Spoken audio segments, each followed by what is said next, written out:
বারবার টনসিল হচ্ছে, আপনার কি গলা ব্যথা করছে, আপনার কি জ্বর জ্বর অনুভব হচ্ছে, আপনার কি গলার ভিতরে মাছের কাটার মতো কিছু দিচ্ছে, নিঃশ্বাস ছাড়তে কষ্ট হচ্ছে, তাহলে এটি সাধারণ সমস্যা না। এটি সাধারণত টনসিলের একটু ভয়ঙ্কর লক্ষণ বিশেষ। তা আসুন জেনে নিই টনসিলটা কি। টনসিল হলো আপনার মানুষের গালের ভিতরে জিহ্বার দুই পাশে যে লিম্ফোটিক গ্ল্যান্ড আছে, ওইখানে সুপারির মতো দুই পাশে ফুলে বড় হয়ে যাবে। এটা সাধারণত ছোট থাকে এবং এটি বিভিন্ন ভাইরাস বা ব্যাকটেরিয়ার কারণে এটি ফুলতে পারে, ফুলে গিয়ে বড় হয়। তখন ওইখানে সাদা দেখায়, অনেক সময় মনে হয় যে ছিদ্র ছিদ্র দেখা যায়, ওর ভিতরে সাদা সাদা ভাতের মতো কি একটা পদার্থ দেখা যায়। আবার বা অনেক সময় অনেকে বলে যে পুজের মতো সৃষ্টি হচ্ছে, আবার অনেকের দেখা যায় টকটকে লাল হয়ে গেছে, শ্বাস ছাড়তে কষ্ট হচ্ছে, তার নিঃশ্বাস নিতে পারে না, অনেক সময় নিঃশ্বাস আটকে আসে, গলা ব্যথা করে, শরীরে জ্বর জ্বর ভাব আসে। এই সাধারণত এই টনসিল হলে। এই টনসিল সাধারণত কেন হয়ে থাকে? টনসিল সাধারণত ভাইরাস বা ব্যাকটেরিয়ার কারণে আপনার হতে পারে। দেখা যাচ্ছে যে অনেক সময় ভাইরাস বা ব্যাকটেরিয়া জনিত কারণে অনেক সময় আপনার ঠান্ডা লেগে যাচ্ছে, ঠান্ডা লাগার পরে এবং এই ঠান্ডার প্রবণতা যদি বেশ কিছুদিন থেকে যায়, সেই ক্ষেত্রেও আপনার অনেক সময় টনসিল ফুলে বড় হয়ে যায়। আবার অনেকে প্রশ্ন করেন যে আমার তো ঠান্ডা লাগে না দীর্ঘদিন, বা এখন গরমের সময় এখন কেন আমার টনসিল হচ্ছে? আসলে এই গরমের সময় দেখা যায় অনেক মানুষ ঘেমে গিয়ে বা ফ্রিজের কোনো ঠান্ডা পানি খেয়ে বা অনেক সময় অনেক সময় দেখা আইসক্রিম খেয়ে বা ঠান্ডা কোনো জিনিস খেয়ে আপনার এই টনসিল ফুলে যাচ্ছে। দেখা যায় গরমের ভিতরে তাৎক্ষণিক আপনি ঠান্ডা জাতীয় কোনো জিনিস খেলে দ্রুত আপনাকে এফেক্ট করবে বেশি, শীতের থেকেও বেশি এফেক্ট করবে যদি আপনি গরমের ভিতরে ঠান্ডা কোনো জিনিস হঠাৎ করে খেয়ে নেন।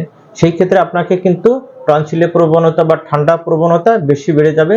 তখন আপনার গলা ব্যথা করবে, ফুলে যাবে, ব্যথা করবে, সুপারির মতন হয়ে যাবে, মাছের কাটার মতো গলার ভিতরে হেংবে।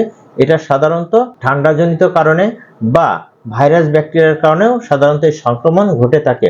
আক্রান্ত ব্যক্তির সংস্পর্শে আসলে অনেক সময় আক্রান্ত ব্যক্তি দেখা যাচ্ছে তার কাছে বসলে সে কাশি দিলে, হাসি দিলে তার মাধ্যমে ভাইরাস ব্যাকটেরিয়া আপনার ভিতরে যেয়ে আপনার এই টনসিলে আক্রান্ত হওয়ার সম্ভাবনা বেশি থাকবে। অনেক সব পরিষ্কার পরিচ্ছন্নতা থাকলে বা একটু স্বাভাবিক পরিবেশে থাকলে এই হাত থেকে কিন্তু আপনি রক্ষা পাবেন বা স্বাভাবিক উপশম পাবেন। কিন্তু আপনি যদি দেখা যায় অপরিষ্কার থাকেন বা স্বাভাবিক পরিবেশে থাকতে পারছেন না, সেখানে অতিরিক্ত গরম, ঘেমে যাচ্ছেন, গলায় অনেক ঘাম বসে যাচ্ছে, সেই ক্ষেত্রে আপনার টনসিলের প্রবণতা বেশি দেখা যাবে। কারণ কি কি লক্ষণগুলো দেখা গেলে আপনি বুঝবেন যে আপনি টনসিল বা টনসিলাইটিস নামক একটি সমস্যায় আক্রান্ত আছেন। দেখা যাচ্ছে যে অনেক সময় আপনার গলার ভিতরে দুই পাশে দুটো সুপারির মতো ফুলে যাবে, লিম্ফোটিক গ্ল্যান্ড এগুলো ফুলে বড় হয়ে গেছে, তখন ওটা লাল দেখা যাবে, আপনার প্রচন্ড ব্যথা করতে পারে। আবার অনেকের আস্তে আস্তে ব্যথার প্রবণতা কমে আসতে পারে, তবে ফুলা থাকবে, নিঃশ্বাস ছাড়তে আপনার কষ্ট হবে, ঢোক গিলতে কষ্ট হবে, মাছের কাঠার মতো কিছু হিংবে, শুলে জ্বর জ্বর ভাব চলে আসবে, গলার ভিতর মনে সবসময় মনে হবে কি যেন একটা বাড়ছে, দেখা যাচ্ছে আপনি ঢোক গেলছেন মনে হচ্ছে কি যেন একটা আটকে যাচ্ছে। এরকম আপনার খাবার খাইতে কষ্ট হবে, পানি খাইতে কষ্ট হবে, স্বাভাবিকভাবে চলাফেরা করতেও আপনার কষ্ট হবে। এতে করে আপনার শরীরের রোগ প্রতিরোধ ক্ষমতা কমে যাবে, শরীর দুর্বল ক্লান্ত দেখা যাবে, আপনার কাছে সবসময় একটা অস্বস্তি ভাব থাকবে, আপনি খাদ্য খাইতে পারবেন না। এই টনসিলের সমস্যা সাধারণত বাচ্চাদের বেশি থাকে। দেখা যাচ্ছে যে আপনার 5-6 বছর বয়স থেকে আপনার দেখা যাচ্ছে যে 14-15 বছর মানুষের ভিতরে টনসিলের প্রবণতা বেশি দেখা যায়। আবার অনেক সময় দেখা যায় 15 থেকে 50 বছর বয়সের মানুষের ভিতরেও টনসিল হওয়ার প্রবণতা থাকে, তবে বাচ্চাদের ভিতরে টনসিল সাধারণত বেশি হয়ে থাকে। তা আপনার বাচ্চার হোক বা আপনার হোক, যারই হোক না কেন, এই ধরনের সমস্যা যদি হয়ে থাকে আর দেরি না করে অপারেশনের দিকে না যেয়ে একটিবার আমাদের হোমিও চিকিৎসা নেন, আশা করি আল্লাহর রহমতে আপনি সার্জারি ছাড়াই রুট লেভেল থেকেই মুক্তি পাবেন।